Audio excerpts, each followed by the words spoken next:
Inclusive, por causa da mediunidade naquela época, minha família achava que eu era louco. Agora, isso é certeza. Falou agora. Então, eu fui para. Foi assim que eu fui para o centro espírita, graças a minha mãe. Eu agradeço a minha mãe, que era uma mulher extremamente austera, muito firme. Embora eu tivesse 1,58 m, em toda essa altura de 1,58 m, ela foi muito 10 para mim. E graças à mediunidade foi que eu fui descobrindo muitas coisas. Eu aprendi muito gravado muito. Na casa que eu comecei, na cidade do Carmo, chama-se Centro Espírita Francisco Gonçalves, lá logo que eu cheguei, eu vi uma mulher, mais uma outra senhora lá, pelos amigos, elas me apoiavam muito no começo, porque eu não entendia quase nada do doutrina espírita. E uma delas, o nome de Machado Beira, desencarnada há um tempo atrás, acho que filho do ano passado, e daí eu descobri, lá no centro, que essa que eu chamei de Machado Beira, ela foi minha mãe lá para os anos de 1380. Eu reencontrei uma mãe. Uma mãe não sendo espírita, eu corri para uma outra. Foi um negócio muito legal, né? Então, eu sou, além de tudo que eu faço na minha vida, eu sou muito grato à doutrina espírita. Então, todas as vezes que me convidam, se eu posso colaborar, fazer alguma coisa, eu faço. Falar, discorrer sobre o que o senhor já falou, não, o Ronaldo foi maravilhoso trabalho. Só que a gente tem que estudar sempre, vai ter jeito, não vamos tornar o conhecimento distante aqui, mas vamos lá. Deixa eu ver se já está. Opa, não está. Deixa eu ver, está ligado aqui? Não está. Agora vai.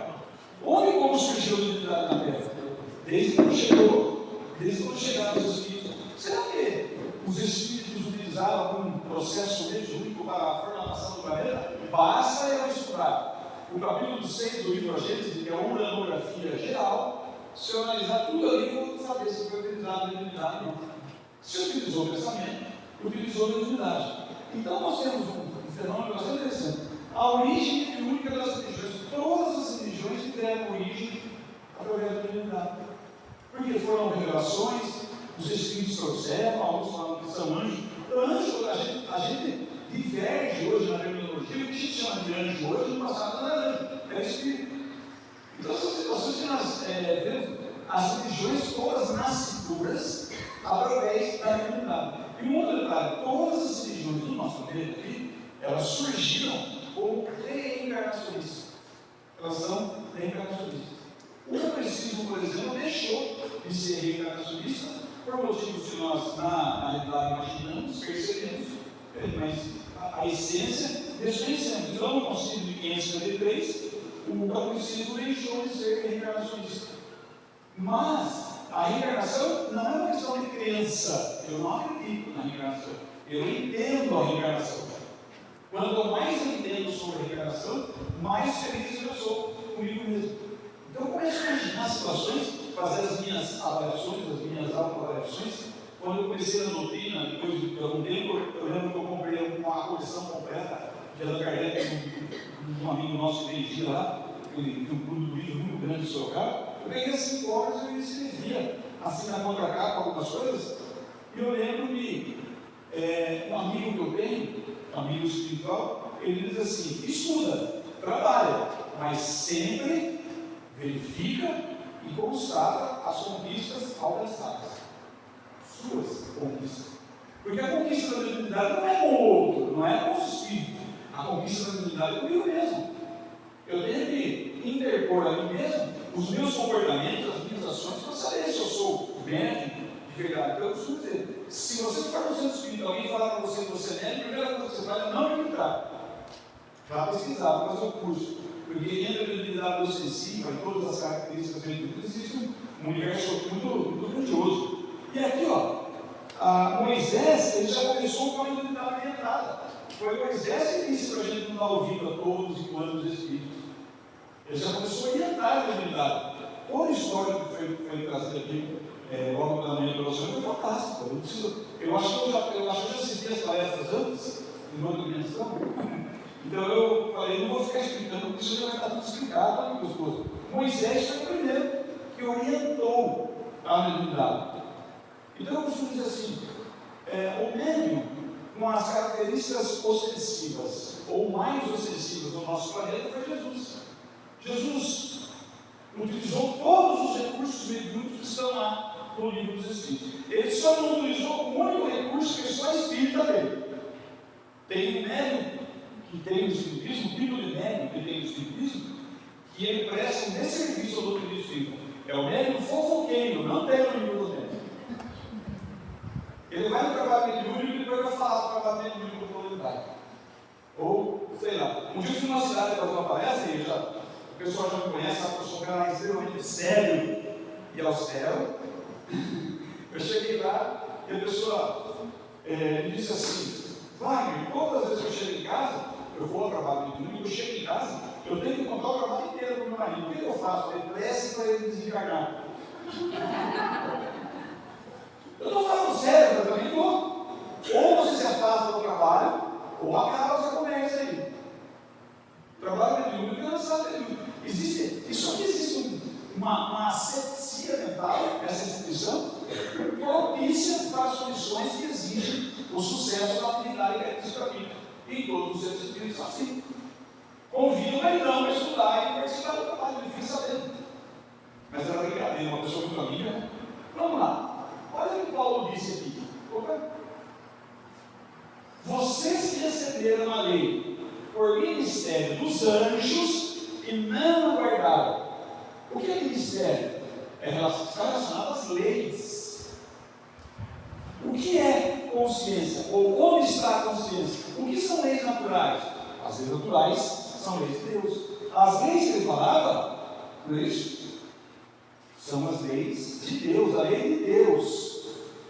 A ciência inventa alguma coisa? Não, ela só descobre as leis, ela só desvenda as leis. Tanto que no item 55, capítulo 1 do livro da Gênesis, nós vemos Kardec dizendo assim: tudo que a ciência pesquisa, comprova e divulga, o Espiritismo aceita. Aceita porque é bonzinho? Não, porque é uma comprovação da lei. E a doutrina espírita também é lei. Tudo que está na doutrina espírita é lei de Deus. Foi o espírita que criou a lei encarnacionista? Foi o espírita que criou a pluralidade das existências, a lei de causa e efeito? Foi o espírita que Jesus falava, por exemplo, uma coisa bastante interessante, que é a parábola do filho pródigo. Eu nunca vi a parábola do filho pródigo na obra espiritual. Eu nunca vi a parábola do filho pródigo no livro espírita. E tem sim. No livro do Céu e Inferno, no capítulo 8, nós temos lá aquelas 25 leis, aquelas 25 situações que eu vou me deparar com desencarnar. No artigo 8, no ponto 8 lá desse texto, diz assim: que todos nós, quando desencarnarmos, nós vamos passar por uma lei. Qual é a lei? A lei do arrependimento, expiação e reparação. É a lei do filho pródigo, é a palavra do filho pródigo. Eu, depois de desencarnar, vou me deparar com todo o bem e todo o mal que eu fiz. Vou me encontrar com todos aqueles que eu convivi na terra. O Bruno não quer que eu fale, então eu vou falar. A terra sogra. Eu vou me deparar com todos que eu convivi na terra. Olha que interessante. E vou passar. Aí eu vou fazer uma análise, não é isso?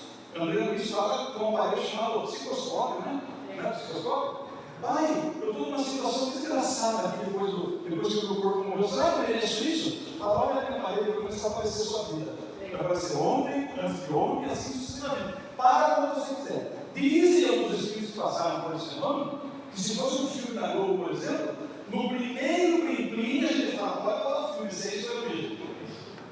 Porque eu falo fotografia do pensamento, nossa, eu falo fotografia do pensamento. Eu vivi um quadro de fotografia do pensamento, eu achei magnífico ano passado o trabalho de mim. O espírito estava se comunicando algo muito violento, muito grave, toda aquela coisa. Daqui a pouco, ele abriu um pouco e falou: o fulano está aqui comigo, está com o seu escudo e a sua espada. E eu vou com ele.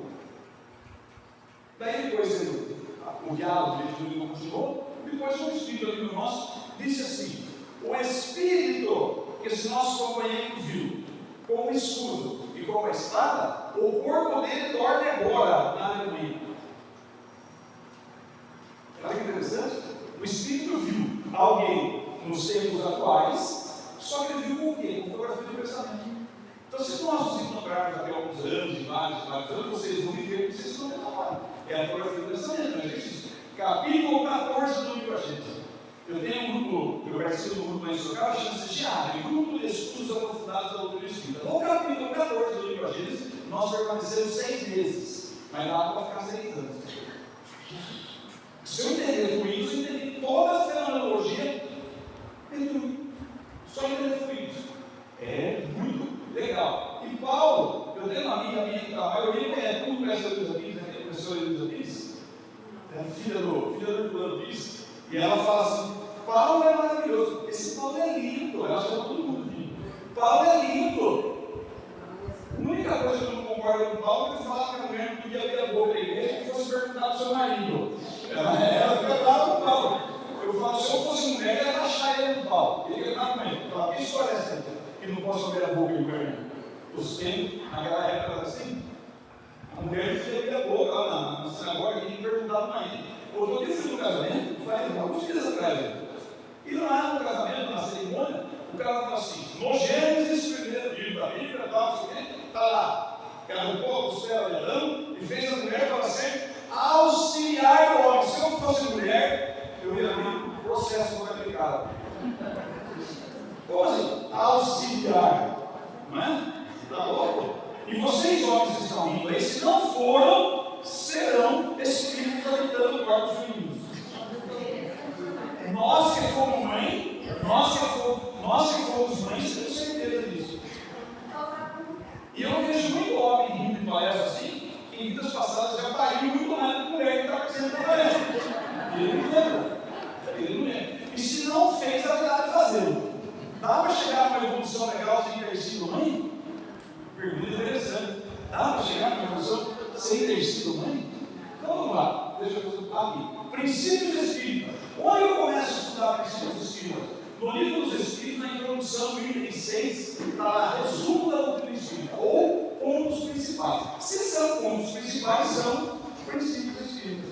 E as pessoas às vezes esquecem. Eu dou muito valor às introduções e conclusões de livros também. Eu tenho gente que não lê introdução do livro. Outro dia eu fui participar do programa ali do Grão, porque eles fizeram estudo do livro dos Netos, 24 horas, direto. Sobrou um negócio legal para mim, o livro dos Netos. Capítulo 32, vocabulário espírita. Como é que parece legal? A pessoa fala a palavra e fala o que significa. Fala a palavra e fala, não dá, né? Eu falei, então, bom. Daí falei, em todas as introduções, falei do que é o espiritismo. Porque nas introduções dos livros tem situações muito tanto aqui que nós vamos ver. Introdução do livro dos Espíritos, temos lá. Os princípios espíritas são leis que regem o universo, não foi inventado por ninguém. São leis. Eu lembro bem, quando a gente faz aquelas análises, pesquisas e tal, Jesus falando dos apóstolos, levanta a mão um pouquinho e mão. Fica em prece. Daí vai lá, os apóstolos vêm, ele conversando com Moisés, né? Isaías, o que é isso? Não é mediunidade? É mediunidade. Se eles estivessem materializados ou não, pouco importa. Então são vários fenômenos mediúnicos, muito acontecimento. Isso é interessante que a gente analise dessa forma. São leis que regem o universo. Uma outra coisa, por que fica difícil me relacionar com Deus de vez em quando? É fácil se relacionar com Deus? É duro entender Deus. Por quê? Porque nós temos uma mania de individualizar a divindade. Deus não é indivíduo, Deus é causa. Se é causa, eu não posso tratá-lo como igual. Ele é causa.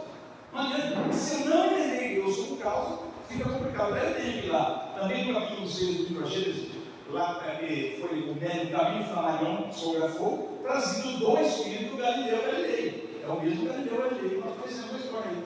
Ele fala sobre a diferença entre unidade e variedade. Tudo que nós, variedade, são criaturas. E unidade é criador. Nós somos variedade. Tudo que a gente briga de religiões diferentes, de partidos políticos diferentes, de povos diferentes, raças diferentes, são as unidades se esfregando por esse universo de alguma forma, mentalmente ou fisicamente, mas isso não vai alterar a unidade. É a unidade que altera a variedade. E nós não podemos ser questionados. Deus é causa. Eu não converso com ele sobre as vizinhas na janela. Posso conversar. Como diz o Tavares lá do Rio Grande do Norte, fala: Deus é papai, é meu papai, tem que chamar assim, pode chamar. Mas é causa, não é individualidade. Aí, moral dos espíritos superiores, faltando 4 parágrafos para terminar o iniciei do livro dos espíritos. Qual é a moral dos espíritos superiores? Qual será que é? Aí é uma questão bem interessante que a gente faz assim. Para falar, nós vamos falar primeiro das nossas vicissitudes, ou vícios, qualquer coisa assim. As paixões nos arremetem à animalidade. As paixões nos arremetem à animalidade. Está lá. E a animalidade está muito relacionada a um dos principais vícios, ou o principal vício que a gente fala na Terra. Na questão 913 do Livro dos Espíritos, Kardec pergunta ao Espírito da Verdade: de todos os vícios, qual é o mais radical? Pergunta interessante, né? O Espírito da Verdade responde: já o disses, mas vou dizer novamente: de todos os vícios, o mais radical é o egoísmo. O vício mais radical que existe é o egoísmo. Todos esses vícios que nós vimos falar hoje aqui, dessas tendências e tal, são considerados pelos espíritos superiores como pequeno vício. Então eu posso resolver. Agora o egoísmo não é difícil. E ainda assim eu posso resolver. E Fénelon, um texto absolutamente maravilhoso, na questão 917, ele diz: o egoísmo na Terra deveria ser tratado como epidemia. A Fénelon dizendo: o egoísmo deveria ser tratado como epidemia. Então a moral dos espíritos superiores é a moral de Jesus Cristo.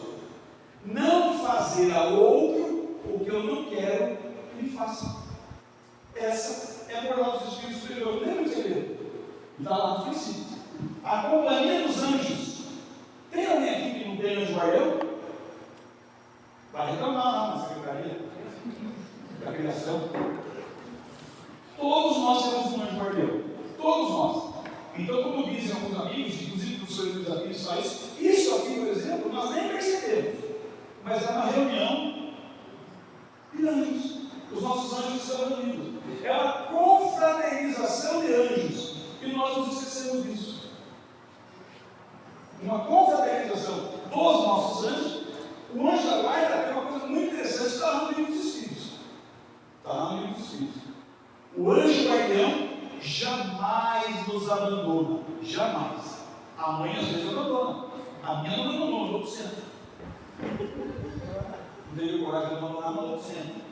Eu falava isso, ela estava louca, ela falava: não, nem seu bem, ele está chorando. Então, o anjo não abandona. Só que o anjo vai fazer uma coisa que os psicólogos detestam.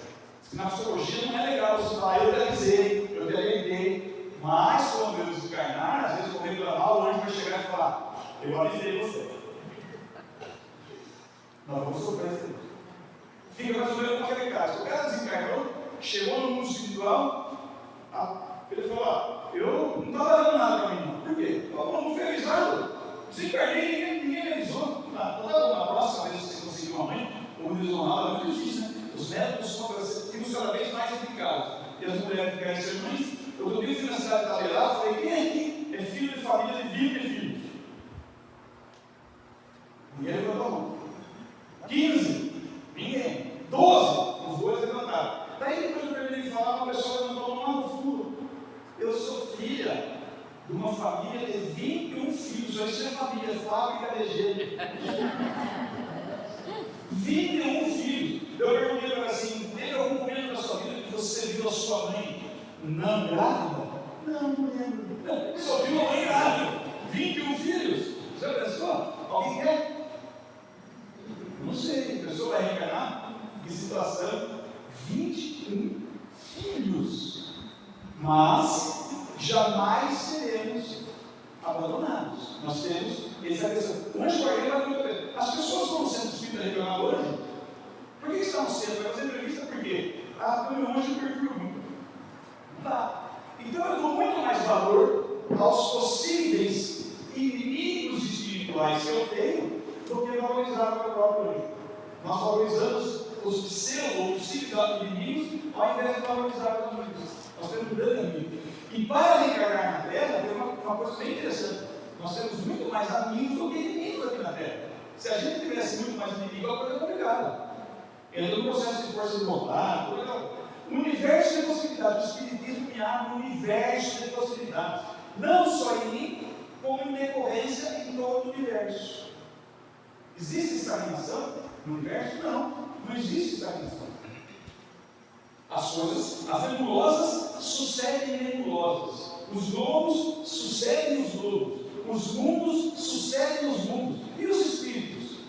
Estavam livres dos espíritos. O que será que os espíritos falam? O espírito sucede o espírito? Não.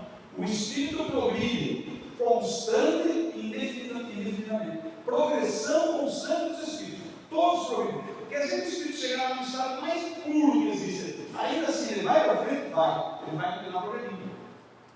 Progressão contínua nos espíritos. Isso nos arremete a pensar em coisas que o Ronaldo falou e o Alexandre também falou, que é essa questão de a gente pensar um pouquinho nessa questão do futuro. Se eu tenho progressão contínua, não existe então penas eternas de presente. Só essa possibilidade que aqui, não existem penas eternas.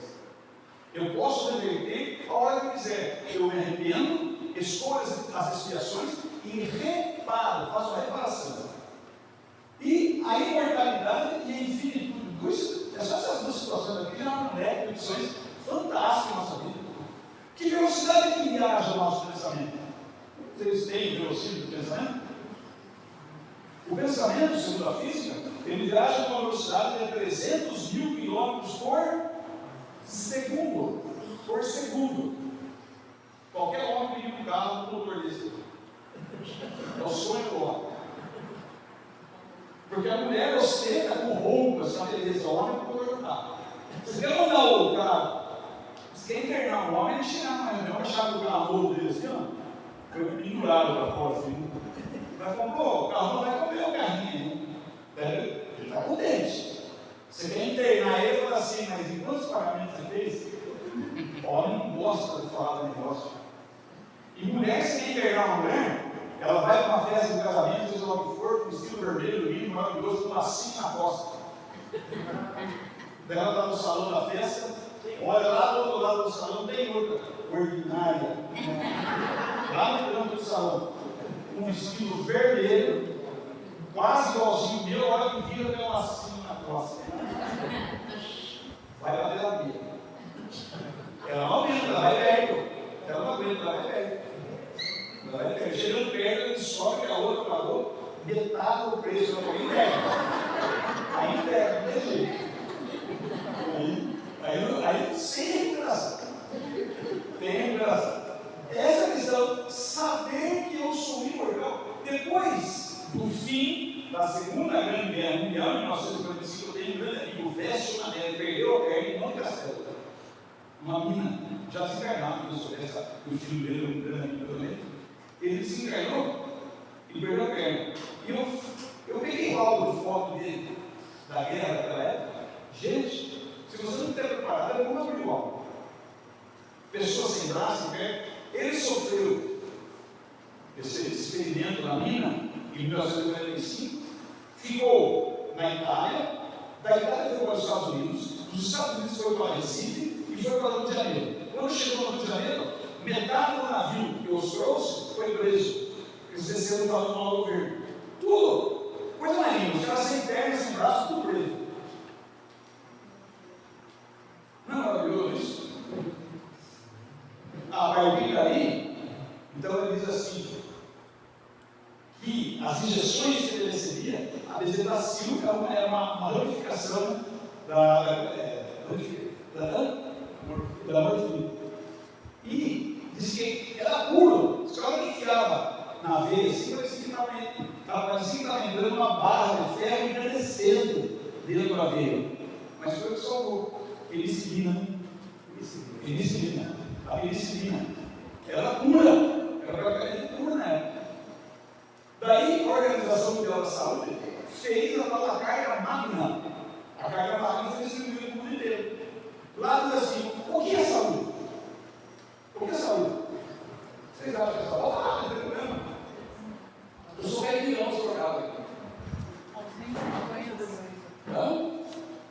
Saúde é resmungo. Eu queria dizer resmungo, só não estou nada. Ausência de doença. Ausência de doença. Ausência de doença, já era. Começou a ficar legal. Saúde é o perfeito estado de harmonia mental, emocional e física perante a organização da nossa saúde. Emmanuel, numa fotografia de Francisco Xavier, diz assim: saúde é o perfeito estado de harmonia da alma. Matou a pau. Isso é saúde, perfeito estado. Harmonia com o quê? A harmonia e desarmonia com as leis naturais. Se eu estou harmonia, desarmonia é uma coisa. Muito bom. Agora aqui no Centro Espírita tem um negócio bem legal. Autoridade da doutrina espírita. Onde está a autoridade? Olha que interessante a perfeição pedagógica do Kardec. A autoridade da doutrina espírita está no Evangelho segundo o Espiritismo. Quando ele diz assim: universalidade do conhecimento dos Espíritos. O que o Espírito mostra para nós, traz como conhecimento da lei, é lei em qualquer lugar do universo, não é só na Terra. Em qualquer lugar do universo. Então existe uma universalidade do ensino dos Espíritos. Foi isso que Kardec fez para colocar nas 5 obras: Livro dos Espíritos, a partir de 18 de abril de 1857, depois tem Livro dos Médiuns, Evangelho segundo o Espiritismo, Sem Inferno e Gênese. Nessas obras está lá a universalidade do conhecimento dos Espíritos. Agora vamos ver por quê. Porque existe um controle universal do conhecimento dos Espíritos. Tem um amigo, o pastor Carlos Eduardo, ele diz assim: Kardec fazia parte do grupo de Espíritos do Espírito da Verdade. É que ele falou: pode deixar que eu vou lá perto. Pode deixar que eu vou reencarnar. Para fazer o que tem que fazer. Trazer o quê? O Consolador prometido que haverá de ficar convosco para sempre. Eu falava dele, não. Então Kardec colocou o desafio de reencarnar. Estava sozinho? Não. Tem muitos encarnados e desencarnados mesmo. Mas por que foi feito isso aí? Porque os princípios espíritas, eles que são da universalidade, mas não procurou conhecer. Agora, por que isso é importante? Porque Kardec, ele diz nesse texto, está no Evangelho segundo o Espiritismo, na introdução, no item 2, a autoridade da doutrina espírita. Por que ele fez isso? Porque para ser verdade, para que ele fosse colocado, tinha que ser as comunicações e as mensagens, tinha que passar por 4 livros. Primeiro, ser de muitos médios. Segundo, de lugares diferentes. Terceiro, estar de acordo com a ciência da época. E quarto, razão e consenso. Todas as mensagens foram analisadas dessa forma. E Kardec fez um negócio legal naquela época. Porque ele diz assim: eu recebi a mensagem de mais de 1000 centros. Sem internet e sem WhatsApp. Mais de 1000 centros. Que capacidade, hein? E ele fazia toda essa análise aí. Outro dia eu fui num seminário lá no Congresso, numa sala, e o Congresso falou: eu acho que a gente precisa atualizar a carreira. Eu falei: é hora que você atualizar, só hora você passa comigo, eu vou parar as duas. Você não quer perder tempo de atualizar a carreira? Não. Eu participo de um programa do Rio Grande do Norte que chama Herculano o Homem no Mundo. Eu fico com o Herculano, eu prefiro Herculano que você. Por que você prefere ele? Porque o Herculano diz: não existe ninguém no mundo com autoridade moral ou intelectual para corrigir Kardec. Eu concordo com ele. Eu concordo com ele. Então, agora, a hora que você fizer a sua obra atualizada, eu comparo com a Kardec, se a sua for melhor, eu aceito, porque eu não sou burro. Eu até uso inteligência. Método de Kardec. As 21 obras editadas por Kardec, mais 2 lá que não são consideradas obras editadas, perfazem um total de 23 obras. Se eu estudar mesmo, eu vou chegar a essa conclusão. O Espiritismo é assim: estudo, trabalho e aplicação. Eu estudo, trabalho e aplico. Essa é a doutrina de Kardec. Vamos lá. Lógico, ramificando. Eu coloquei para as minhas aulas que o estudo me dá solidez. É o esclarecimento. Antes de Chico desencarnar, perguntaram para Chico, na época lá ia entrar no terceiro milênio: Chico, qual vai ser o remédio do terceiro milênio? Ele disse: o remédio do terceiro milênio será o esclarecimento. O trabalho me dá comprometimento. É fácil encontrar pessoas comprometidas? Ronaldo sabe. A Alcione lá na casa que ela trabalha sabe. O comprometimento. Depois da Covid, o pessoal parece que se afastou um pouco. Você afastou de tudo. É a questão do comprometimento.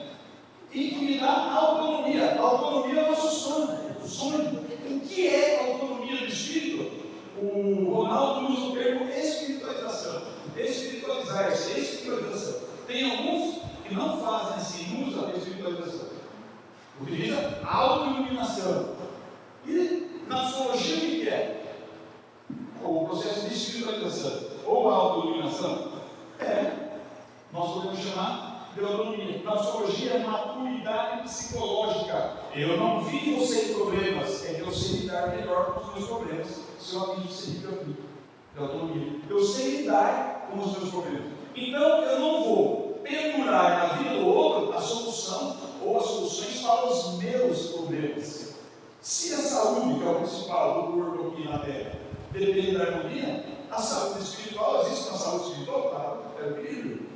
Vamos lá. Olha Kardec aqui, o impacto do conhecimento dos ensinos dos espíritos atendido em qualquer área dentro do espiritismo, evidenciando a importância do atendimento espiritual. Olha o que Kardec fala. Coloca em primeira linha consolar os que sofrem, levantar a coragem dos abatidos, arrancar o homem de suas paixões, do desespero, do suicídio, detê-lo talvez no abismo do crime. Isso não vale mais do que os ambientes dourados. Allan Kardec, no livro Viagem Espírita, em 1862. Acontece que nós, como alguém que quer auxiliar, e principalmente se queremos ser auxiliados, nós exercitamos algo que até desconhecemos pela nomenclatura ou pela terminologia, mas chama-se contorno hiperbólico. O que é um contorno hiperbólico? Qualquer coisa que a gente está fazendo na área da saúde, existe um processo, uma metodologia, um tempo. Qual é o tempo? O tempo não é gravado no nosso relógio, porque as criações de Deus são criações cíclicas. Para que eu saia em processo de desarmonia, eu exerci ciclos que eu não me lembro mais. Para voltar, eu vou ter que passar por esses ciclos. Os ciclos de Deus têm início, meio e fim. Eu sou mais ou menos feliz se eu me relaciono bem com esses ciclos. Qual é o ciclo de maior dificuldade do homem na Terra? Cada país dá um nome diferente. Tem lugar que chama de contra-cheque, outro chama olerite, e assim sucessivamente. É o ciclo mais difícil que o homem tem, que é o ciclo da materialidade, da conquista, do dinheiro, do poder, e toda aquela coisa que a gente já sabe. Então tem um processo cíclico que cada um conquista ao seu tempo e acorda com as suas necessidades. Existe um processo, um método e uma metodologia, mas o tempo é diferente para cada um. Até porque, como está no livro de Gênesis, nós somos espíritos sui generis, ou seja, únicos. Não existe nenhum espírito igualzinho a mim no universo. Eu fiz uma palestra minha e a dentista, ela é minha amiga, faz 30 anos que ela dá um trato no meu no e a sobrinha dela estava presente. Ela nem poderia gravar nesse sobrinho e falou que quer ser espiritual. Eu falei, por que ela fala? Eu nem gosto de falar uma palestra. Eu não eu falei. Ela falou assim: você falou que não tem alma gêmea, não existe. Eu falei, não sou eu, é Kardec que fala. Inclusive tem 292, 303 do livro dos Espíritos. É ele, como é que se individualiza gênero? Nós não somos criados, não é reprodução, é individualização. Tá? Até porque na maioria das vezes que as pessoas acham que tem almas gêmeas, na maioria das vezes se transformam em algemas. Acontece assim muitas vezes. Agora, que sempre espírita que não recebe pessoas para serem auxiliadas. Que instituição que não tem uma metodologia legal para auxiliar nesse processo. Aí, ó, introdução do livro dos médicos. Falei que eu gosto de introdução? A gente vai entrar no livro inteiro, então. Diariamente, a experiência confirma a nossa opinião de que as dificuldades e desilusões encontradas nas práticas espíritas decorrem da ignorância dos princípios doutrinários. Introdução do livro dos médicos, Allan Kardec. E logo em seguida, eu costumo dizer assim: quem não conhece o espiritismo cria regras. E as regras levam para a justificação de determinadas outras situações. Essa parte aqui é a menos importante da palestra. Eu vou entrar no nosso legal. Agora aqui, ó, escala espírita e progressão dos espíritos. Todo espírito conhece recordo, conhece? A escala espírita? Espíritos. Deve ser porque nós somos espíritos puros. Nós já nos esquecemos das outras falas. Impuros, levianos, desusados, neutros, batedores, intercorrentes, sábios, sabedorias, superiores e puros. É isso aí, não? Tá certo? Sim, vou começar a posso falar o que quiser.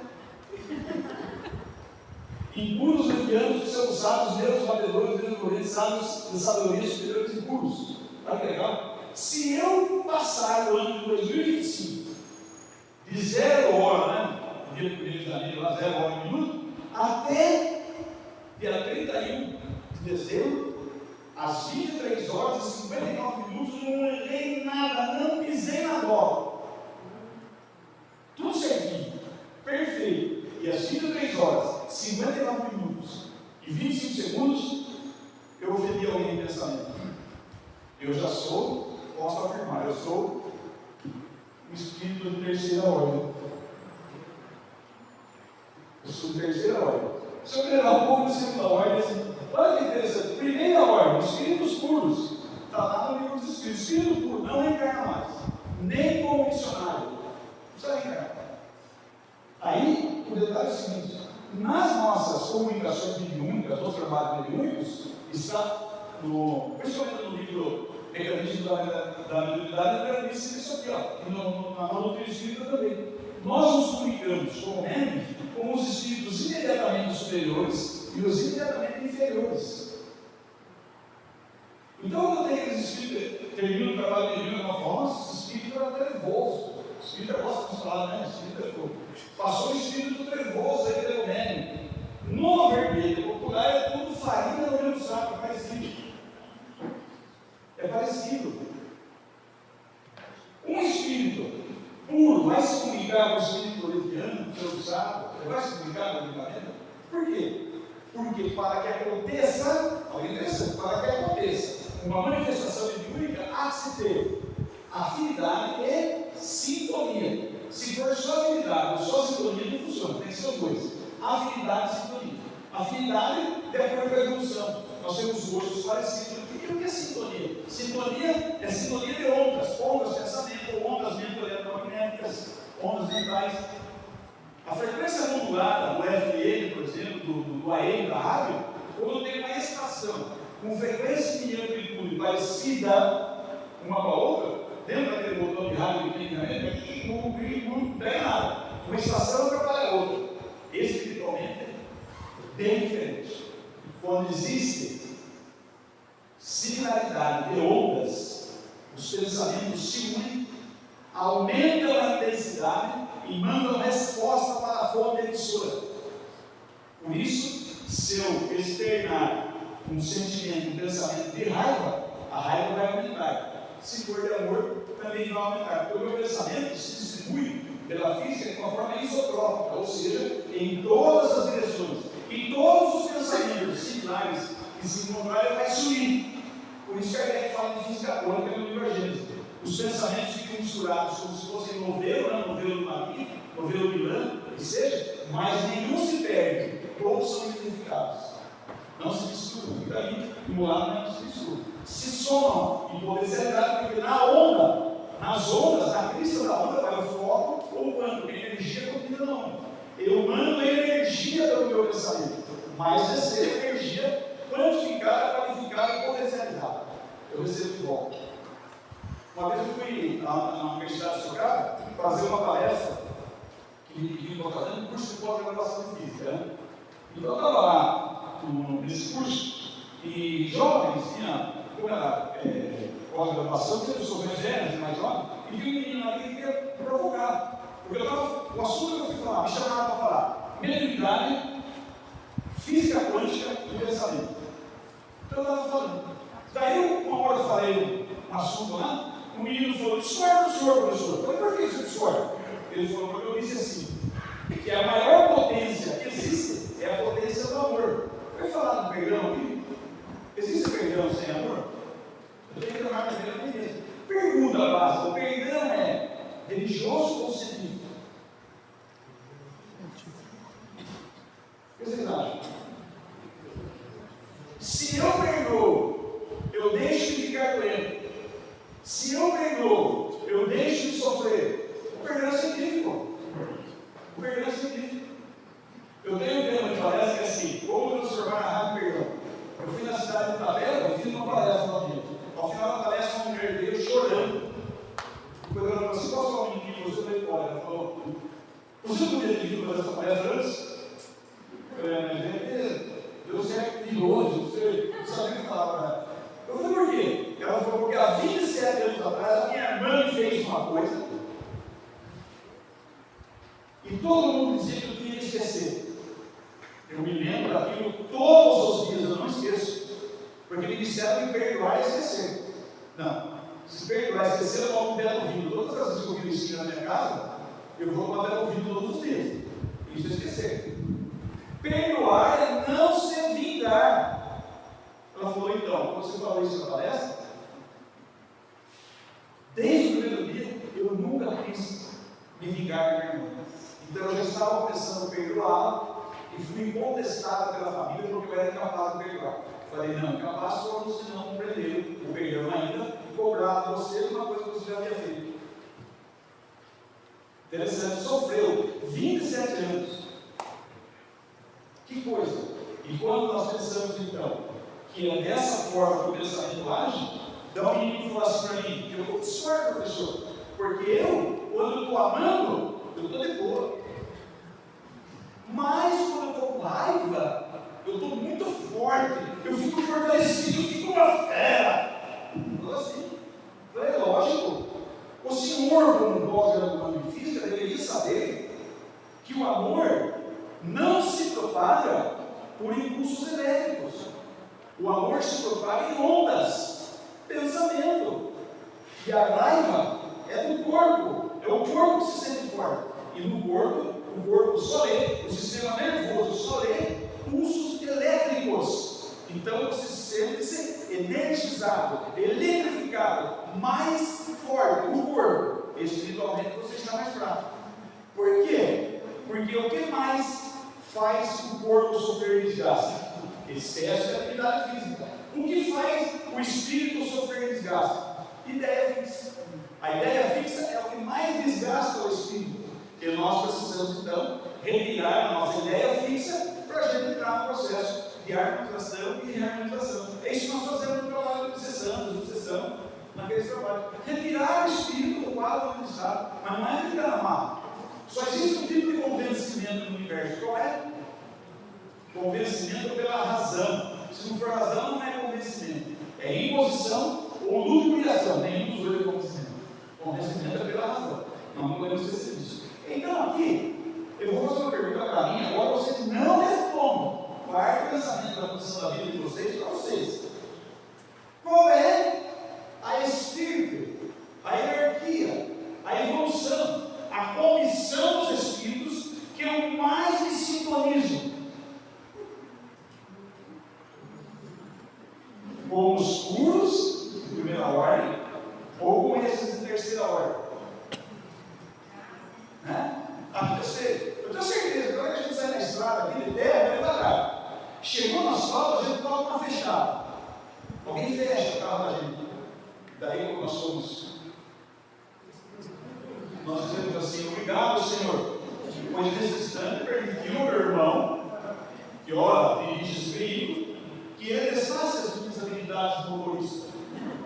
E nesse teste, eu descobri que além de tudo, eu sou paciente, calmo, tranquilo. Vai em paz, irmão, e manda lembrança do Senhor à sua mãe. Não é assim que a gente age com a mão fechada? Ele não fica batendo? Então, é muito mais fácil, no meu caso, que eu me sintonizo com esses caras aqui. De terceira ordem. Se é por isso nós precisamos da assistência espiritual. A assistência espiritual é para nós espíritas. Nós abrimos a porta da casa porque a gente tem que fazer a caridade. Mas foi feito para nós. Aí nós vamos ver a matéria daqui a pouco. Obsessão. Por que será que Kardec não sabia escrever, gente? Não sabia escrever. Porque ela escreveu obsessão. Obsediado. Daí escreveu obsidiado. Daí obsedado. Ele não sabe escrever. Porque ele escreveu para falar a mesma coisa de 3 maneiras diferentes. Vocês já pararam para perguntar? Só bem estudioso o Kardec. Por que ele escreveu assim? Outra coisa. Por que ele escreveu FU, FC e FC1? Para falar a mesma coisa. Porque FU são os fluidos no seu estado de maior pureza. É fluido universal. O fluido cósmico já é o fluido universal distribuído para todos os cosmos. E o fluido cosmos universal é o mesmo fluido em todo o cosmos e o universal da química. Ele está em tudo que existe. Por isso que é universal. Kardec é inteligência, não sou eu. Se fosse eu que escrevesse, estava tudo errado. Mas foi Kardec. Então, olha que interessante. Auxiliar. Necessidade de trabalhar pela própria melhoria. O que frequentemente é suficiente. Eu trabalho para ajudar a mim mesmo. Auxiliar. Neutraliza a ação dos fluidos salutares e os repulsa. Um pouquinho, né? Já está ajudando. Opa! E depois, obsedado. A tarefa se torna mais fácil quando o Senado, compreendendo sua situação, traz sua contribuição voluntária e da prece. Livro Gênesis, da edição original, capítulo 14, item 46. Extremamente importante. Hoje existe CID, né? Existe CID para possessão. Se deu pode internacional de coisa. Acho que é 10, 24, alguma coisa assim. Nem lembro. Mas nós podemos procurar. Um dos grandes colaboradores, o grande contribuinte, é o Dr. Sérgio Felipe Oliveira. E a Aline, agora a fundamentação, vamos entrar numa parte legal agora, vamos viajar na manhã. Terapêutica associativa da assistência espiritual. Lembra Kardec de 1868 na unidade espírita? O conhecimento espírita é que dá autonomia. Trabalho mediúnico de assistência espiritual. Eles são complementares. A terapêutica, o atendimento estratégico, a assistência espiritual, ela é complementada pela mediunidade, pelo trabalho mediúnico e vice-versa. Agora nós vamos ver um negócio aqui, eu quero que vocês perguntem o que vocês quiserem, tá? Me interrompa, mas não vai esquecer da menina depois, não. Entendeu? Não vai esquecer dela, não. Vamos lá, vamos ver agora. Na obsessão grave, a obsessão mais longeva, mais longeva que eu encontrei na minha carreira de espírita, o espírito disse que estava perseguindo outro espírito e tirou a vida dele em determinado momento lá. Só que depois daquilo, ele encontrou o cara que matou ele, né, o espírito que promoveu a morte dele, ele encontrou esse espírito nas próximas 3 encarnações do cara. É pior que a história. 3. Então, começaram a acabar os meus argumentos. Se esse espírito fica 3 encarnações perseguindo o outro, vai ter amor. Então eu falei para ele assim: vamos fazer contas para os jornais, eu pedi autorização para eles, porque eu contrato, a respeito. Depois ele terminou, eu posso contar a sua história em palestra? Pode. Daí eu falei assim: como é que era o poder na época que criou sua vida? Era assim, assado. Mas o que é isso? Eu fui fazendo pesquisas. Eu falei: se eu for pensar, eu fiz umas contas básicas aqui.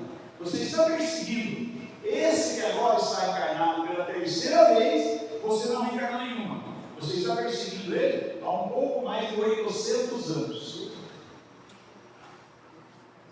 Nunca parei para pensar nisso. Pois você já reencarnou 3 vezes. Se eu pegar Kardec, Emmanuel, pelo visto fazer um cálculo de probabilidade, os espíritos permanecem desencarnados na média de 350 a 200 anos. Ele falou: mas será que tudo isso tem 800 anos que faz? Você falta das vestes, você usar toda aquela coisa, mas você, hoje você é especial para mim. Você trouxe os maiores ensinamentos que eu podia ter. Qual foi o ensinamento que eu trouxe? Os espíritos dizem que no mundo espiritual, 1 segundo pode ser 1000 anos. Em 1000 anos pode ser 1 segundo. É difícil a gente pensar nisso. E você me ensinou na prática, na analogia. Como assim? Falei: você está vivendo um dia que é essa individualidade tirou a vida daquele seu corpo que você tinha lá, já não existe mais. Você está vivendo aquele dia. E ele já viveu todos os dias de um período de 800 anos. Eu também nunca tinha pensado nisso. Ele falou: você me conheceu? Não. Só se convence pela razão. Você se convenceu. Você caiu em si. Caiu na razão. Foi a posição mais longa que eu encontrei esse período muito grandioso. Para o mundo espiritual, não é nada grande coisa. Então, eu fico amargando na minha casa a raiva, o ódio, a inveja, a maledicência, o rancor, o ciúme, coisas assim que ninguém tem. Eu estou estagnando no tempo e no espaço. Kardec diz: não obsessão grave ou desviada é envolvido e impregnado por um fluido pernicioso. Envolvido por um fluido pernicioso, que neutraliza a ação dos fluidos salutares e os repulsa. É nesse fluido que se torna necessário se desembaraçar para ajudar qualquer pessoa. Pode ser obsessão grave, pode ser qualquer influência espiritual. Ora, um mau fluido não pode ser repelido por outro mau fluido. Eles se unem, se fortalecem, e de uma carapaça. É necessário expulsar o mau fluido com a ajuda de um fluido melhor. Então, aquele que foi imprevisto, o médico de entrevista na sala dele, no seu consultório, o psicólogo, o psiquiatra, o psicanalista, geralmente eu preciso tirar essa névoa desse fluido. Um dia um amigo meu fez um curso lá, ele já tinha universidade, mas ele fez um curso de psicanálise e me chamou lá para a formatura. Depois da formatura, teve um coquetel, falou com o Ibel, ele veio, sentou-se com a gente ali e falou: eu vou ensinar você a atender no seu consultório. Presta atenção, 2 ensinamentos para você não esquecer mais na sua vida. Você que vai ser um psicanalista agora, eu falei: você está na sua sala. Quando chega alguém, abre a porta, você vai, abre a porta, muito prazer, meu nome é fulano, eu sou o coquetel e tal. O que te trouxe aqui? Se ele disser: eu tenho tendência ao suicídio, o que o senhor acha que eu devo fazer? A primeira coisa que você fala para ele é pagar consulta. Primeira coisa é pagar consulta. Essa é uma dica que eu estou te dando. A outra, no seu caso específico desse meu amigo, para a pessoa bater na porta, você abre a porta. Pois não, seja muito bem-vindo e tal. O que te trouxe aqui? Aí eu tenho dupla personalidade, então eu sentei com personalidade suave. Ele ficou bravo comigo. Mas ali a gente pode brincar, né? Então vamos lá. Agora sim, a terapêutica da assistência espiritual. Eu faço assistência espiritual só sendo espírito. Eu tenho um amigo, o cara é ortopedista. Ele falou que um grande percentual dos clientes, né, dos pacientes dele hoje, eles usam muito mais para conversar do que para serem clinicados. Certo, Cruz? Mas eles querem conversar. Então é terapêutica, né? É uma assistência espiritual. Olha lá. Todo centro espírita permaneceu. Hoje eu fui muito bem recepcionado. É um caderninho, vem uma canetinha, um chazinho cheio, isso mesmo. Não pode colocar lá em marca e eu vai recepcionar, que assusta a turma. Eu começo a história do caso. Olha. Entrevista inicial. Só vai no centro, tem lá uma entrevista inicial. Depois ele pode assistir palestras. Essa palestra na minha carreira de palestrante, acho que é a terceira ou quarta palestra que eu estou fazendo já. Em 30 e poucos anos. Fluidoterapia. Grande ainda fluidoterapia. Um copinho d'água de graça. Trabalho mediúnico. Diálogo fraterno. Irradiação, se necessário. Entrevista de retorno e as indicações que essa entrevista possa dar. Daí depois eu dizer assim: ó, aqui já fala um pouco do Evangelho. Aqui também. E eu posso caminhar depois para uma evangelização. Tem mais? Tem. Eu posso indicar cursos, lembra que Kardec falando da informação? Posso encaminhar para cursos. Posso orientar como fazer o Evangelho no lar, se caso seja um folder, né? Como faz o Evangelho no lar. Preces, já está sendo falado, e também trabalho no meio. Diz a minha amiga Luísa Pires, eu falo para ela que eu roubo frase dela, porque ela diz que eu roubo uma minha. Eu roubo uma frase. Ela diz assim: não há depressão que resista ao trabalho no meio. Professora Luísa Paulo. E ela usa uma frase minha. A frase minha é a seguinte: eu sou espírita, não tenho medo nenhum da morte, muito menos pressa. Ela me excusa de falar que é minha. Vamos lá. Agora nós vamos entrar aqui. Deixa eu ver. Que cor que está aqui? Para você? Vermelho? Não, aqui. Amarelo. É que eu coloquei o amarelo bem forte, né? E o amarelo está em todo lugar. Eu não falei que o amarelo é amor. O amarelo é amor. Um ensinamento legal. Tudo se modifica e se transforma no universo, é regido por 4 forças básicas: força nuclear forte, força nuclear fraca, força eletromagnética e força gravitacional. no universo todo.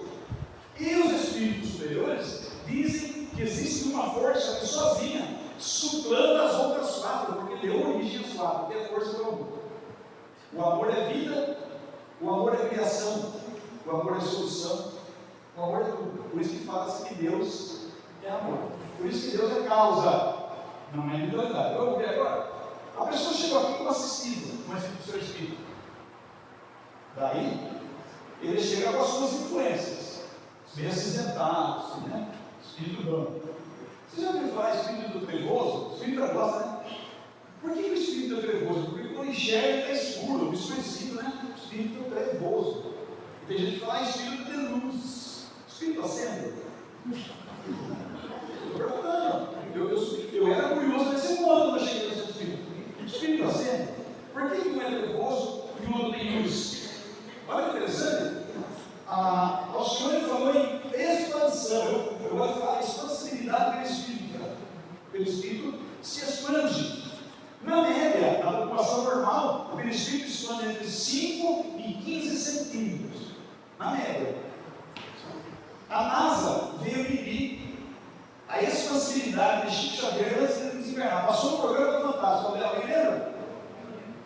Nós variamos de 5 a 15 centímetros. No dia que a NASA veio medir, Chico estava com 12 metros. Quer uma expansividade maior? Jesus Cristo desceu do monte, chegando à planície, abriu a boca e disse: bem-aventurados os aflitos. Falou em público para mais de 5.000 pessoas, em campo aberto, falando baixo, foi ouvido e entendido por todos, pois que todos estavam submersos na expansividade perispírita do Cristo. Dá para ter a noção de quanto expande o perispírito? Porque a expansão do perispírito, ela falou que é irradiação. Irradia. Perispírito irradia.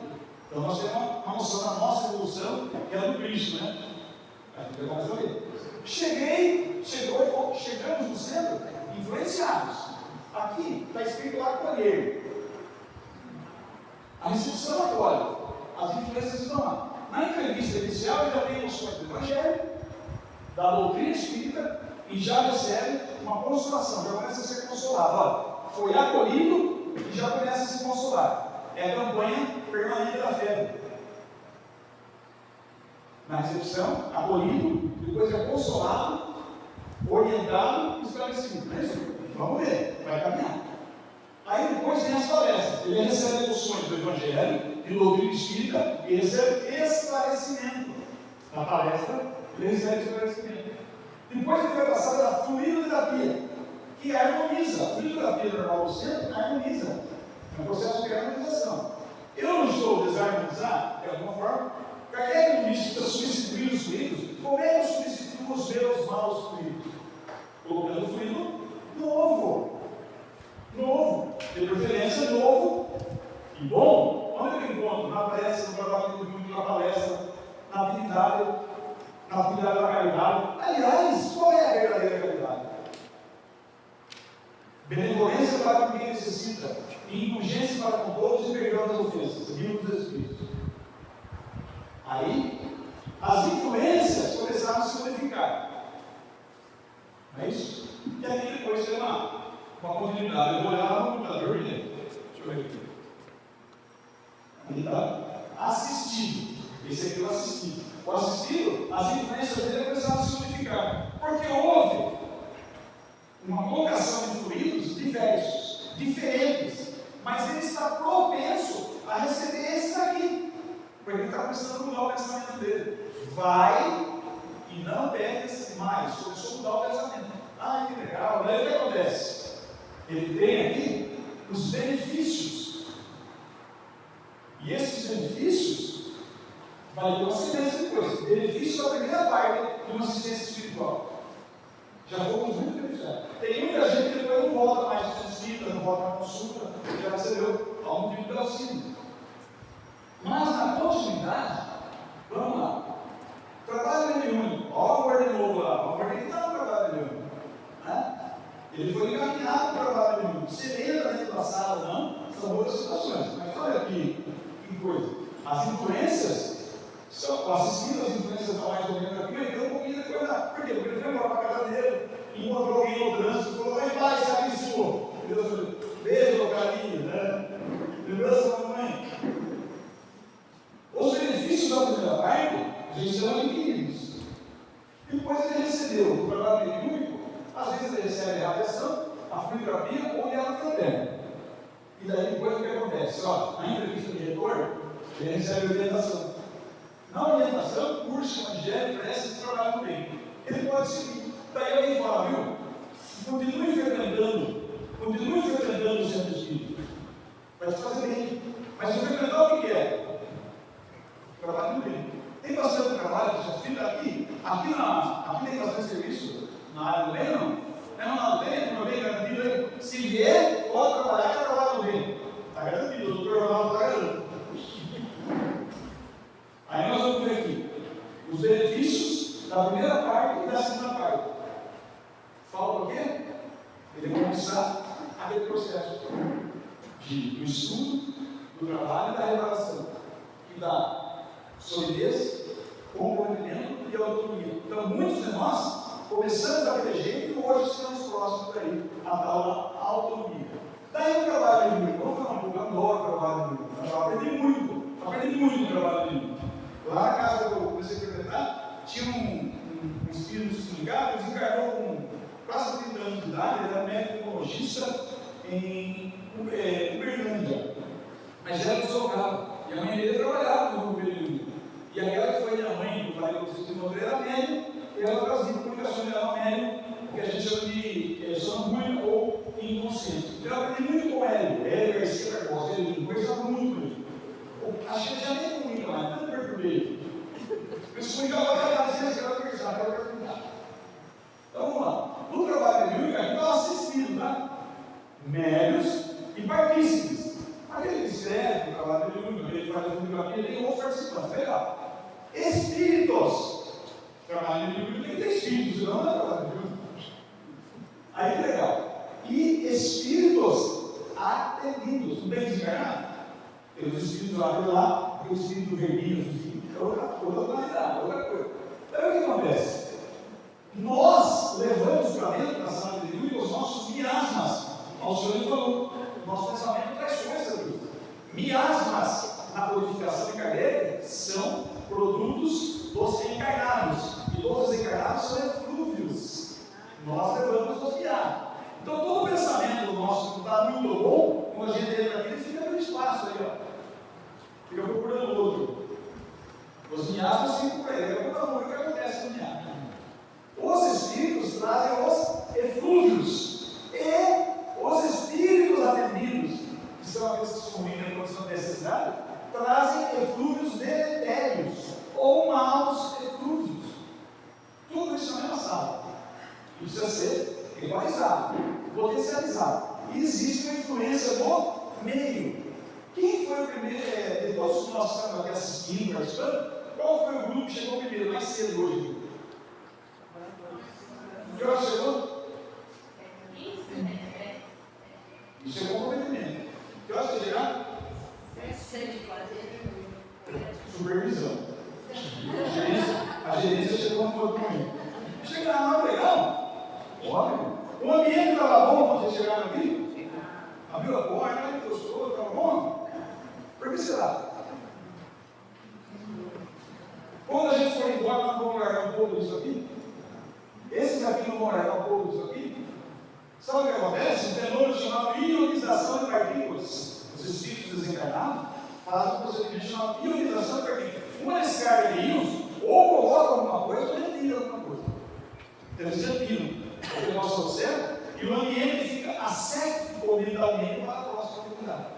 Não tem segredo, não. Esses aqui, graças ao esforço e ao compreendimento, eles desenvolvem força de vontade. Tem que ter força de vontade para chegar a certo ponto na manhã aqui, não? Na verdade, eu me lembrei, perturbado. Se perturbado, assim. Depois eu vou dar uma fotografia. Então vamos lá. Vontade é auxílio. Esses aqui tem a vontade de auxílio. Daqui a pouco nós vamos explicar essa coisa de vontade de auxílio. E esses Esses aqui tem que vontade a pena. Aquele que passa fome, aquele que sofre, aquele que está submetido a quadros de transtorno, ele não tem uma vontade a pena? Ele pede ajuda mesmo sem exteriorizar a solicitação. Verdade ou mentira? Vai precisar na internet aí. Ele tem uma vontade a pena. Jesus Cristo disse a alguém assim: alguém me tocou um talento. Vontade é o símbolo. O espírito, ele evolui, ele desenvolve autodisciplinadamente. A vontade é o símbolo. E a vontade a Deus tocou as vestes de Jesus e curou. Tá. Depois nós temos lá aqueles espíritos, desde a primeira fase, eles trazem para a gente aqui, ó, eles vão combatendo os eflúvios deletérios. De que forma? Jogando fluidos benfazejos contra os fluidos viciados. E existe um elemento substitutivo de moléculas. As moléculas vão sendo substituídas. E aqueles que eram maus fluidos, por exemplo, vão se transformando em outros fluidos e vão compor a atmosfera do planeta novamente. Vontade de auxílio, melhor que estudo, aprendizado. Essa nossa vontade de auxílio do Espírito vai auxiliar a força de vontade. Então nós aqui, além da força de vontade, conforme nós vamos nos adaptando em benefício do próximo, se transforma em vontade de auxílio. Por isso, a pessoa entra no trabalho dele e fala: nossa, eu saí hoje, mas eu estou sendo carregado no colo para ir embora para casa. Daí chega lá, o marido fala: o que aconteceu lá? Então, ele vai lá, passa por cima, ele acha. Depois você vai lá ver. E olha aqui, os espíritos atuam sobre os espíritos atendidos, podem conversar, assim como também através da conversa atendido. Que antigamente falava de choque anímico, o espírito através da mediunidade, Alcione falou, é perispírito e perispírito. E física assim, quando um campo de energia se aproxima de outro campo de energia, surge o terceiro campo entre eles. No caso dos perispíritos, um perispírito, um campo de energia, se aproxima do outro campo de energia, surge entre eles o terceiro. No nosso caso, campo fluídico atmosférico de luz. É ali que acontece a atividade, a fluidoterapia e mais alguns outros fenômenos. Aí, esses fluidos deletérios vão se dissipando junto com os miasmas, graças à incursão dos espíritos benfazejos. E os participantes, os partícipes, auxiliam quando o dialogador do trabalho pede prece, pede auxílio. Então eu pergunto: quem é o verdadeiro beneficiário da atividade mediúnica? O assistido ou o nosso trabalhador? Nós somos muito mais beneficiados. É lógico, o benefício funciona. Funciona mesmo. Mas já que nós estamos falando de mediunidade, uma outra coisa, vocês podem começar a relaxar e ficar tranquilos. Já vamos ter que vir daqui a pouco. A hora que você quiser, vamos trazer. Só me pergunta aí. Antes de eu terminar, vai trazer? Na cozinha, não tem gente aqui. Mas eles podem vir aqui ou ofender? Eles querem vir aqui ou ofender? O pessoal que está aí, todo mundo está aí, né? Quem quiser vir trabalhar hoje, pode vir você. Coitado, despertou 1h da manhã para vir. Fala só para cá. Não, vai vir. Vem no teste do cabelo, ou não? Estou caindo hoje.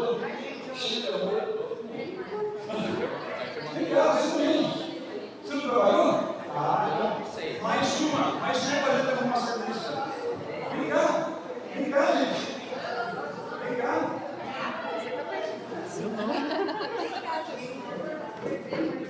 Quem mexeu na panela? Cadê você mexeu na panela?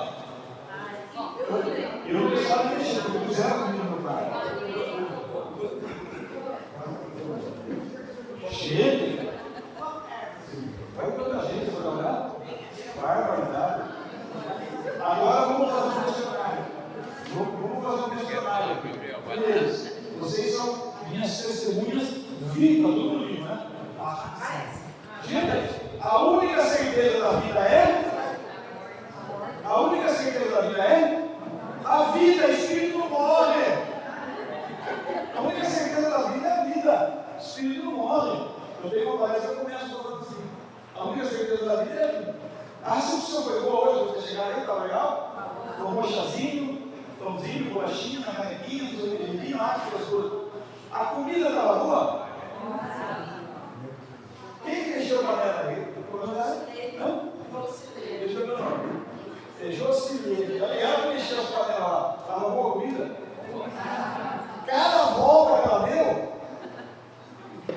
Ela jogou ódio ou amor no tamanho?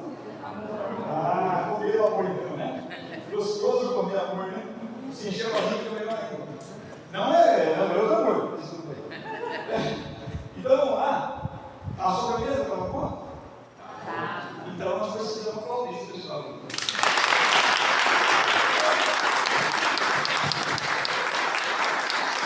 Muito obrigado.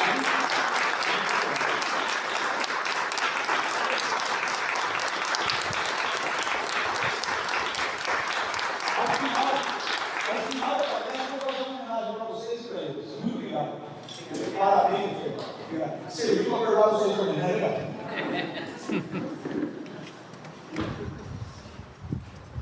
Olha a quantidade de gente. Isso não foi Não, tinha que ficar aqui não. Então, vamos lá. O assistido e os espíritos atendidos, olha o que Kardec fala. Isso aqui é simples lá, né? Aqui não sai, mas é simples. Ele é envolvido, completamente envolvido. Lembra que nós temos lá? Quem quiser, é só estudar o capítulo 14 do livro dele. Ele é envolvido. Se ele está envolvido, como é que ele faz para quebrar isso aí? Ou ele se modifica, ou ele recebe auxílio sempre. Eu preciso repor os fluidos.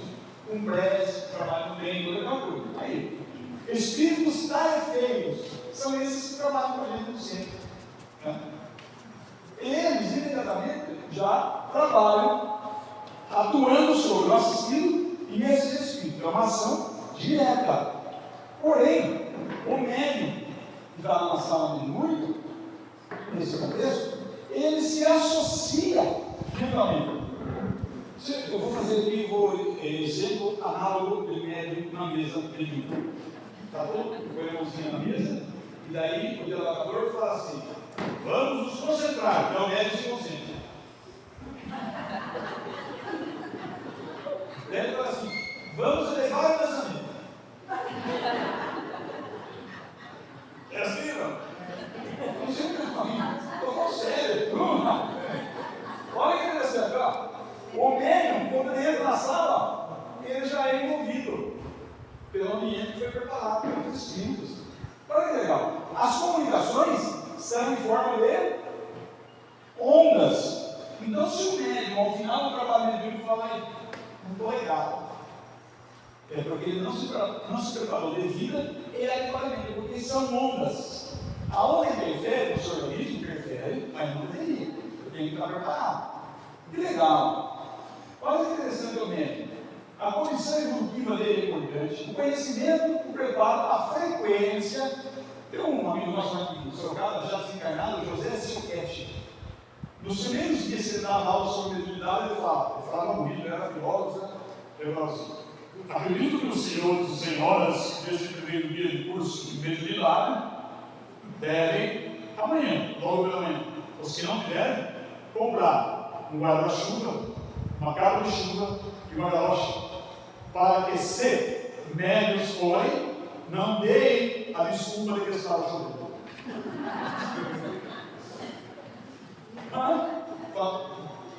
Nós vamos ter muito mais vontade de não estar no trabalho do que de estar. Por isso é aquele que vai, fica legal. E a pontualidade, né? Agora está saindo negócio no Instagram, que quem chega por primeiro nos lugares tem transtorno. Eu sou muito transtornado. Eu sempre chego mais cedo. Um dia eu fui no centro espírita do Sorocaba para uma palestra, cheguei, estava fechado o centro. Naquela época não tinha data-show, era reto para o projetor dele. Então eu cheguei a pegar uma malinha, nós fomos palestras, ficou 2 malas na porta do centro, eu e a malinha. Aí chegou um senhorzão grandão assim, olhou para mim: boa noite. Eu: boa noite. Ele abriu a porta do centro, enfiou a mão naqueles velhos, eles vêm aquele bolso do ladrão mexerica, enfia lá para lá. Ele abriu o centro e entrou. Daí eu fiquei lá, né? Aí chegou a senhora, o senhorzinho e tal. Daqui a pouco chegou o rapaz que me convidou: pô, Marcos, não quis entrar, não, estou esperando você. Então, vamos entrar. Então eu entrei, apresentou para o pessoal que estava ali, estava o senhorzão me andando lá e falou: você conhece aqui o Wagner? Ele que vai fazer a palestra, eu ouvi o prazer, chega assim, o senhor não. Eu não sabia se ele estava ofendendo, elogiando, fiquei quieto. Até porque não era grande, gente do céu. Entrou na fila no tamanho 2 vezes. Espíritos superiores se conectam com esses, Através do pensamento. De onde? E esses espíritos superiores, olha que interessante aqui, ó. Quando eles se conectam lá, olha o que acontece aqui no nosso espírito. Vamos de novo? Estou prestando atenção nas luzes. Ó, vou lá de novo. Ó. Quando a conexão com os espíritos superiores acontece, ó, esta ação começa a dissipar a impregnação fluídica negativa dessa influência. Que legal, né? E olha o que acontece. O assistido melhora em si e nas suas influências. E aí, Kardec explica no item 46 do capítulo 14 do livro Gênesis. Então, pode-se ter a dupla satisfação de liberar um encarnado e de converter um espírito perfeito. Livro Gênesis. Nós colaboramos com nós mesmos, em primeira instância, como assistido encarnado e como os assistidos desencarnados. Fora os espíritos que não entram em carreira ligada, nem os esqueletos. E vão pegar um pouco, né? Pega um pouco de informação, um pouco de informação aqui, um pouco de lá. Então são situações que eu fico imaginando, o espírito desencarnado entrando numa sessão mediúnica, falando, Pai do céu, eu não sabia que eu era responsável, que eu mexia, que eu interagia com tudo isso que agora eu consigo ver. Por isso, a vidência é uma mediunidade considerada perigosa por Kardec. Porque o médium dele, ele acredita que tudo que ele vê é verdade. E se existe projeção de pensamento, e se existe aquilo que nós chamamos de fotografia de pensamento, nem tudo que ele vê é verdade, ele precisa estudar. Ele precisa se certificar. E a mediunidade mais perigosa que existe é a mediunidade curadora. Nós temos já visto tantos exemplos pelo mundo. Ela médium, curador e desandou o caminho. Por algum motivo. Primeiro, qual é o primeiro obstáculo do médium curador? Dinheiro. Todo mundo quer propiciar um ganho de dinheiro. Vou fazer uma pergunta aqui. Chico Xavier tinha a mediunidade de cura, não? Eu tenho um seminário que eu já fiz em várias cidades aí, é 4 horas só falando do Chico. Chico Xavier tinha a mediunidade curadora e fluídica, mas, para aqueles que gostam, o doutor Richer ele criou a palavra, Ronaldo usou o ectoplasma. O ectoplasma não é uma palavra espírita, é do doutor Richer, foi ele que trouxe. Então, esse fenômeno da Chico Xavier, ele emprestava os seus fluidos para o assistido e ele perdia de 2,5 a 3 quilos de uma sessão de trabalho. Se a mulherada descobre isso aí, elas vão querer ser médiuns curadoras. Fecha os spas, serão spas mediúnicos. Aí um pouquinho saudável, vou fazer cura. E vou ficar magrinho, gostosa, maravilhosa. Aí são situações que nós vamos vendo. Então, Emmanuel proibiu o Chico, essa não é a sua. O Ronaldo usou uma palavra que ele usava como mediunato. Nasceu para ser médium. Então, a missão é assim. Isso é mediunato. Ele também usa essa fala do mediunato. Então, o compromisso mediúnico do Chico foi absolutamente dele. Do jeito que ele fez, que tinha que ser. Mas a mediunidade curadora é absolutamente perigosa. Por isso nós precisamos trabalhar em equipe. Lembra da força do contato, tudo que nós vimos lá? Quando alguém, quem é que faz fluidoterapia? Mais fácil. Vai? Fluidoterapia. Ah, a palavra fluidoterapia é errada ou não? A palavra fluidoterapia? Hã? O que vocês acham? Não. Capítulo 13 do livro A Gênese, item 12. Kardec diz que os fluidos têm uma ação fluídica e de ação terapêutica. Fluídico-terapêutica. Fluido-terapia. Tá, mas quem faz? Quem trabalha com isso? Legal. Se o fluidoterapeuta, ao impor as mãos, a força de vontade dele, com a sua persistência, for menor do que a do seu assistido, a fluidoterapia é inversa. Por isso nós precisamos trabalhar em equipe. Porque eu digo que eu estou meio louco, eu estou fraquejado, a equipe faz um bom balanceamento e repõe aquilo que eu não consegui doar. No trabalho muito, por isso nós também precisamos trabalhar em equipe. Porque todo mundo está perfeitamente legal com o cheiro do lado. Tem que ter a gente. Chega, só sabe como, só a gente sabe como é que chegou, né? Não é isso? Acontece. Então, por todos esses testemunhos que nós vimos, isso aqui, gente, está tudo com a cor do livro. Mas é uma informação do livro do Mendo. Está falando vários anos aqui. Como nós terminamos de utilizar 1h30, e eu tenho em mim gravado todos os benefícios que eu recebi nos centros espíritas, mas os maiores benefícios que eu recebi estão formatados em oportunidade de trabalho. A oportunidade de trabalho é abençoada para todos nós. E ela não bate a nossa porta se nós não estivermos preparados. E se bater, eu não estiver preparado, você ainda me adequar para isso. Todos nós já tivemos períodos difíceis e vamos viver. Mas a autonomia garante que eu possa compreender melhor os meus problemas e equacioná-los de uma forma mais positiva. Vendo hoje aqui, essa amada, tudo isso aqui, eu fico, embora não pareça, eu penso, sabe? Parece, mas eu penso. Eu estava pensando, analisando, olhando e fazendo uma varredura de avaliação, porque aqui no trabalho desse a gente precisa avaliar. O que é avaliação? Eu faço uma autoavaliação. Eu sou avaliado pelos outros e também avalio os outros. Kardec disse que nós precisamos avaliar as comunicações, avaliar o trabalho do mundo, avaliar a debilidade, não nos méritos. E na avaliação, a gente faz uma reflexão. Da reflexão, a gente toma uma ação e depois começa o processo de avaliação de novo para que haja crescimento. A gente já trabalhou na área de dentista time, todas essas coisas, nós precisamos especializar a data para trabalhar na doutrina espírita. Então, todas as vezes que eu vou pela primeira vez que eu vejo, todas as vezes que eu vou pela primeira vez numa casa, eu me lembro de um texto que o meu amigo espiritual me ajudou a escrever aqui. Eu não sou psicólogo, eu chamava aquilo de ensaios grafológicos. Toda vez que eu for pela primeira vez numa instituição que tem um vínculo com o espiritismo, eu vou falar desse texto.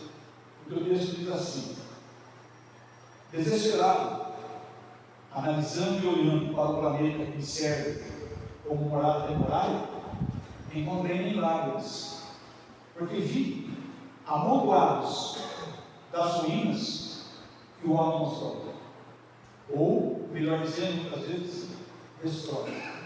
E esse amontoado de ruínas é construído pelas iroниas humanas.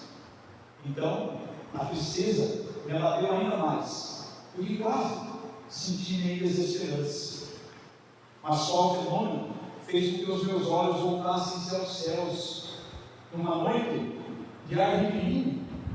Então, olhando para os céus, as estrelas cintilavam. Eu senti algo diferente em mim, ao observar aquelas estrelas.